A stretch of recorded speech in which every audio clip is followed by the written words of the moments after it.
Olá, sou a professora Irene. E eu sou o professor Fábio Ferraz. Prepare-se para ampliar seus conhecimentos. Vamos Vamos lá? lá? Na aula de hoje, vamos falar sobre a bioquímica celular, ou seja, os compostos químicos que fazem parte da célula. Esses compostos químicos podem ser de dois grandes grupos: o grupo dos inorgânicos e o grupo dos orgânicos. Então, de forma inicial, nós temos que saber diferenciar o que vem a ser substância inorgânica de substância orgânica. De forma geral, podemos dizer que os componentes inorgânicos são aqueles que não possuem o elemento químico carbono na sua composição. Então, são substâncias químicas que não apresentam o elemento químico carbono, na sua grande maioria.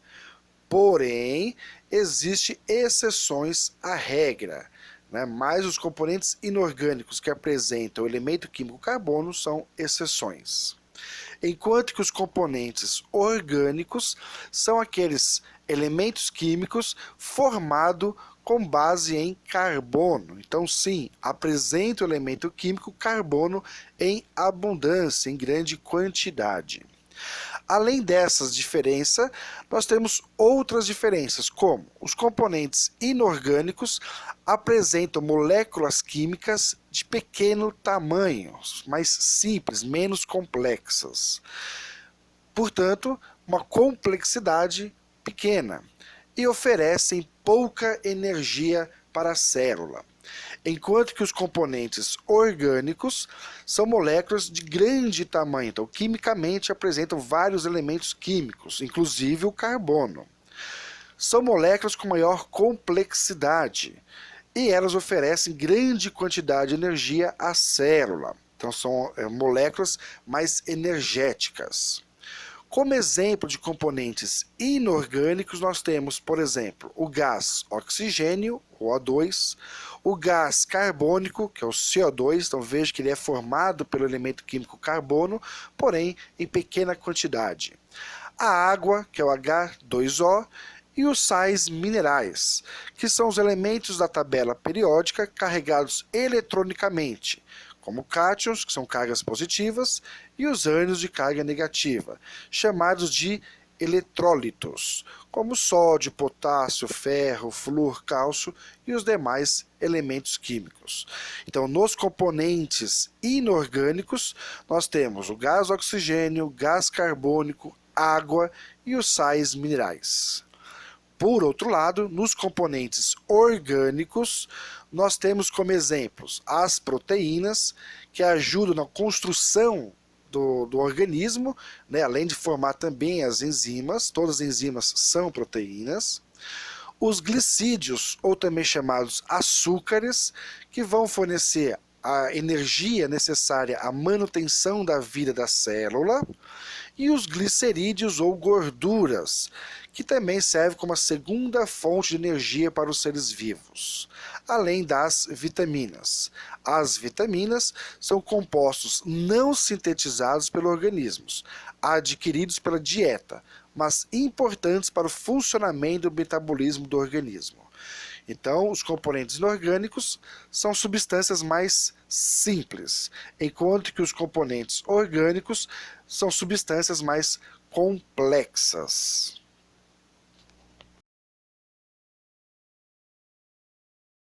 Nesta imagem, podemos analisar os componentes químicos relacionados com o metabolismo celular.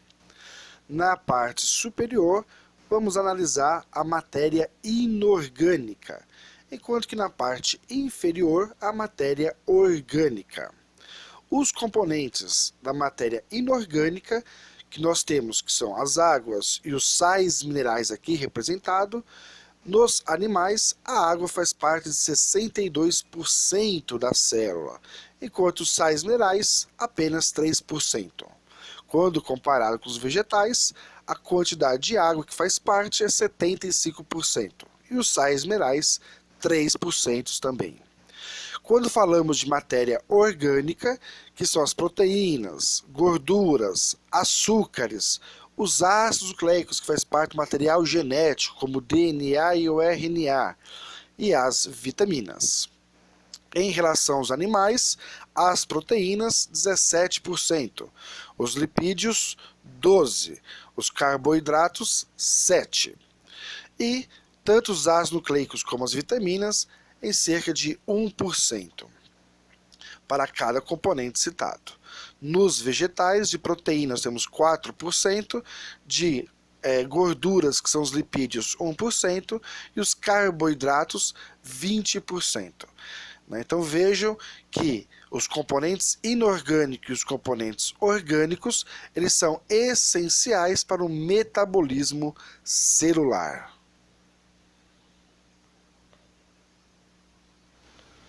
Então, dentro dos componentes inorgânicos, vamos começar a falar da água. A água, ela é essencial para todos os seres vivos que nós conhecemos aqui do planeta Terra. A água tem como fórmula química o famoso H2O, ou seja, 2 átomos de hidrogênio e 1 átomo de oxigênio, como está aqui nessa imagem representada. 1 átomo de oxigênio ligado a 2 átomos de hidrogênio. E assim formamos a primeira molécula de água. As moléculas de água são consideradas moléculas polares, porque elas apresentam polos. Polos negativo, que vai ficar na parte do oxigênio, e os polos positivos, que vão se encontrar no átomo de hidrogênio. Então, uma molécula se une a outra molécula de água, formando a substância água, por causa da sua polaridade. Então, os átomos de hidrogênio que se apresentam com a polaridade positiva, ela se une ao átomo de oxigênio com polaridade negativa, positivo com negativo. E nessa junção de ligações químicas, de um átomo formou-se a molécula, e de uma molécula unido com a outra molécula formam as chamadas substância. Então, na água, nós temos a substância água e ela é formada ou ela é unida pelas polaridades dos seus átomos. O átomo de hidrogênio com polaridade positiva e o átomo de oxigênio com a polaridade negativa. E através da ligação química entre as diversas moléculas de água, nós vamos formar a substância água, que, como vimos, é essencial para todos os seres vivos do planeta Terra.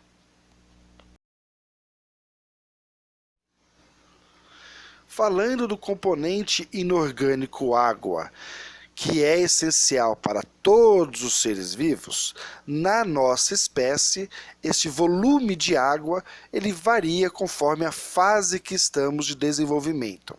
Se estamos na fase fetal, ou seja, na barriga da mamãe, basicamente o volume de água ele atinge próximos dos 100%. Enquanto que no bebê, o percentual de água do volume do bebê chega a 80%. No adulto, esse percentual de água no volume chega a 70%. Então, 70% do volume do adulto é a base de água. E já no idoso, este volume ele cai para 50%. E é uma das razões que nós sempre orientamos as pessoas mais maduras de consumir bastante água, para que possa hidratar permanentemente o seu organismo, já que há uma queda muito grande do volume de água por razões naturais da idade. Então, sim, o idoso tem sim que consumir muito mais água do que o adulto. Então vamos agora falar de algumas das principais funções do nosso organismo em relação à água. Primeiro, promover o controle de temperatura. Então a água ela participa do controle da nossa temperatura corporal. Lembrando que nossa temperatura média é de 36 graus Celsius. Quando passamos a ter uma temperatura maior, mais elevada, nós começamos a suar, transpirar, para tentarmos manter o controle da nossa temperatura em volta de 36 graus Celsius. Esta capacidade de controle de temperatura nós chamamos de homeotermia. Então nós somos animais homeotérmicos, ou seja, não variamos a nossa temperatura. Nós temos que manter a temperatura sempre constante, e essa constância da nossa espécie é em torno de 36 graus centígrados, 36 graus e meio. Caso comece a passar dessa temperatura, começamos a transpirar. E esse suor, ele é basicamente a base de água, uma ducha natural que temos para resfriar o nosso organismo. Esta água também é importante para dar o volume da nossa célula. Então, o tamanho celular, basicamente cerca de 70% desse tamanho celular, ele é a base de água. Esta água está no citoplasma e um pouco no núcleo da célula. Então, cerca de 70% do citoplasma é formado à base de água. Esta água no nosso organismo também vai auxiliar o transporte de substância. Afinal, irá formar um meio aquoso que nós conhecemos como sangue. Então, o sangue na nossa espécie, ela vai ter como principal função promover o transporte de substâncias e nutrientes pelo organismo. Por ser um ambiente aquoso, ele age como se fosse um rio interno. Então, o nosso rio, por onde vai passar todos os nutrientes, né, e todas as substâncias que precisam ser transportadas pelo organismo, ela será transportada pelo nosso sangue, que é formado à base de água, além de participar em diversas reações químicas, metabolismo celular. Este metabolismo celular, ele pode acontecer por duas formas, uma chamada reação por hidrólise e a outra pela síntese por desidratação, que iremos ver na próxima imagem.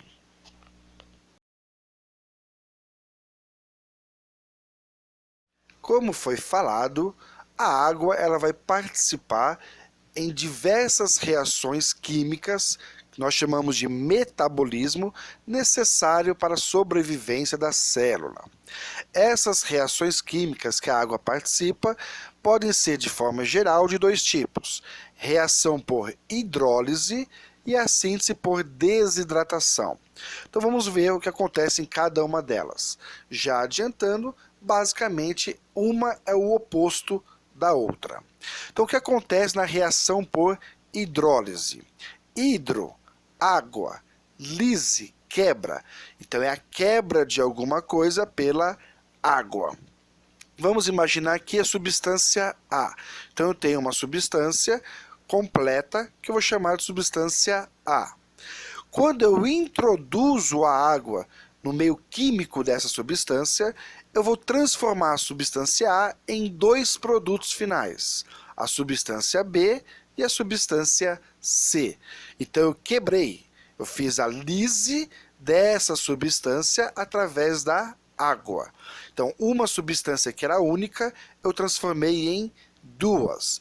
E isso é uma reação química por hidrólise. Então nesse caso, eu transformei substância 1 em duas substâncias, substância B e C. Então a substância A em substância B e C. A síntese por desidratação é o oposto. É quando, de vez eu introduzir a água nesse sistema, eu vou remover, ela vai tirar, a água vai ser desidratada, ela vai virar um subproduto. Então, na prática, vamos ver como seria. Então, imagine que eu tenho uma substância B e uma substância C, que são substâncias independentes uma das outras. E eu preciso que essas substâncias se unem, formando uma outra substância que o meu organismo vai trabalhar. Então eu tenho a substância B e a substância C. para unir essas substâncias, eu vou formar uma outra substância, que seria a substância A, por exemplo, e como subproduto, a água. Então, esta água formada, essa água retirada das substâncias, nós falamos que é a desidratação. Então, eu desidratei a substância e formei o subproduto água. Então, a reação por hidrólise, uma única substância, substância A, eu vou introduzir a água e forma a substância B e C. Reação por desidratação, eu tenho duas substâncias B e C, uno essa substância formando a substância A. Porém, eu acabo desidratando essas substâncias, formando a água como subproduto, que será lançada ao meio ambiente. Então vamos dar aqui uma outra olhada neste quadrinho, nesta outra imagem. Então imagine que eu tenho duas substâncias separadas. A glicose, que eu vou chamar de substância B, e a frutose, que seria a substância C, por exemplo. Então, nesse processo que eu tenho duas substâncias diferentes e independentes, eu quero unir essas substâncias. Então, eu vou acabar formando a água, pego, por exemplo, o hidrogênio de uma molécula, o H da outra molécula, nós já sabemos que H2O forma a água. E aí formei junto a união desses dois produtos. Então, ou seja, eu peguei a substância a substância B, glicose, substância C, frutose, e formei uma substância A chamada sacarose. E como subproduto, a água. Reação por síntese por desidratação. E eu posso fazer o inverso. Vamos imaginar que eu tenho a sacarose, que é exatamente a união da glicose com a frutose, e vou injetar nessa molécula a água. Então, ao injetar a água, esta água vai fazer parte agora dos produtos finais. Então, vai formar de uma molécula chamada sacarose, ou seja, de uma substância chamada sacarose, eu vou formar duas substâncias, uma glicose e uma frutose. Então, se eu coloco a água no sistema, eu faço a reação por hidrólise. Se eu tiro a água e uno as substâncias, por exemplo, eu faço a síntese por desidratação. Tudo bem? Então, reação por hidrólise, uma substância, formo duas, através da quebra da substância pela água. Síntese por desidratação.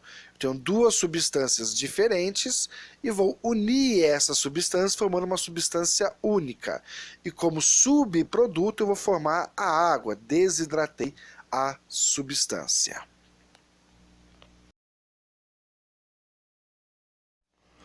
Vamos agora falar de outros dois componentes inorgânicos da célula. Um que é o gás oxigênio, de fórmula molecular O2, e o gás carbônico, ou também chamado dióxido de carbono, de fórmula molecular CO2. O que acontece com esses gases dentro do nosso organismo? Primeiro, vamos entender que a glicose, que é um açúcar que vem da alimentação, junto com o gás oxigênio, que vem da respiração, esses dois, em conjunto, dentro da mitocôndria, que é uma organela do citoplasma, uma organela citoplasmática, ela vai sofrer um processo de metabolismo, transformando-se em energia, que nós chamamos de ATP, que é adenosina trifosfato, mais o gás carbônico e água. Então, nesse processo de produção de energia, nós usamos a glicose, que veio da alimentação, e o oxigênio, que veio da respiração. E esses dois nutrientes dentro da mitocôndria, dentro da minha célula, vai ser transformado em energia biológica. E como subproduto, o gás carbônico, que é tóxico. Então, de forma bem objetiva, vamos imaginar aqui o nosso sangue, através das artérias. Este sangue, ele traz o oxigênio e a glicose. Este gás, oxigênio e a glicose entram na minha célula e vão sofrer uns processos metabólicos. A mitocôndria, que é uma organela citoplasmática, vai pegar o oxigênio e, na verdade, um produto da glicose, que é o ácido pirúvico. Mas vamos resumir que é a glicose.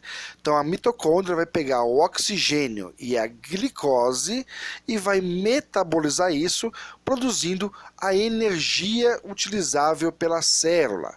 Esta energia é o chamado ATP, adenosina trifosfato. E como subproduto, irá produzir a água e o gás carbônico, também chamado de dióxido de carbono. Este gás carbônico e vapor de água são jogados novamente para o sangue e transportados para as vias respiratórias para ser eliminado esse gás carbônico, que é tóxico. Então, quando respiramos, no processo de inspiração, nós trazemos o gás oxigênio, que será jogado para a célula e trabalhado pela mitocôndria, produzindo energia. Através desse metabolismo, há um subproduto que é o gás carbônico, que é tóxico para nós. Esse gás carbônico é jogado para o sangue para ser eliminado, do nosso organismo. E para finalizarmos a aula de hoje, que falamos sobre os componentes inorgânicos da célula, vamos falar sobre os sais minerais. Os sais minerais, de forma geral, são componentes inorgânicos da matéria viva e desempenham papéis estruturais e reguladores. Eles podem ser divididos em dois grandes grupos, os chamados macrominerais e os microminerais. Os macrominerais são necessários em grande quantidade no nosso organismo, por exemplo, os fósforo, o cálcio e o sódio. Enquanto que os microminerais são aqueles sais minerais que são necessários, porém em pequenas quantidades, como ferro, zinco e o iodo. Então, os sais minerais, de forma simplista, são os elementos da tabela periódica carregados eletronicamente, podendo ser positivos, chamados de cátions, ou podendo ser negativos, chamados de ânions. Esses íons são chamados de eletrólitos. Sua maior parte está concentrada no nosso organismo, nos nossos ossos. E quais são as principais funções dos sais minerais de forma geral? Os minerais possuem um papel bastante importante em nosso organismo. Eles atuam como componentes importantes na formação e manutenção dos ossos do corpo humano, principalmente os sais minerais do tipo fosfatos de cálcio. Através de sua ação que as reações enzimáticas são reguladas. Participam da composição de algumas moléculas orgânicas, além de agirem na manutenção do equilíbrio osmótico, controle de água do organismo. Como nosso corpo não é capaz de produzir minerais, eles devem ser ingeridos através de uma alimentação que forneça quantidades adequadas dessas substâncias. Caso haja excesso, esse será eliminado através das fezes e da urina. Então fica aqui um quadro simbólico de atuação dos principais sais minerais do organismo. Então a tabela abaixo resume os principais elementos químicos necessários ao organismo humano. Dentre eles, os macronutrientes são os que utilizamos em grande quantidade, enquanto que os micronutrientes em pequenas quantidades. Caso seja necessário, dê uma pausa para que você possa melhor compreender qual o sal mineral, qual a sua principal fonte de alimentação e a sua função no nosso organismo.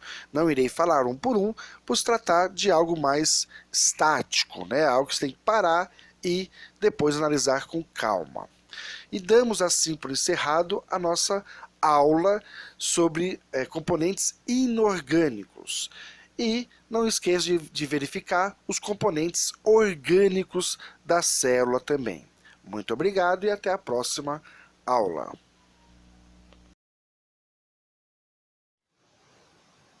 Agradecemos o seu interesse. Continue buscando sempre o seu conhecimento. E continue a assistir às nossas aulas. Até mais!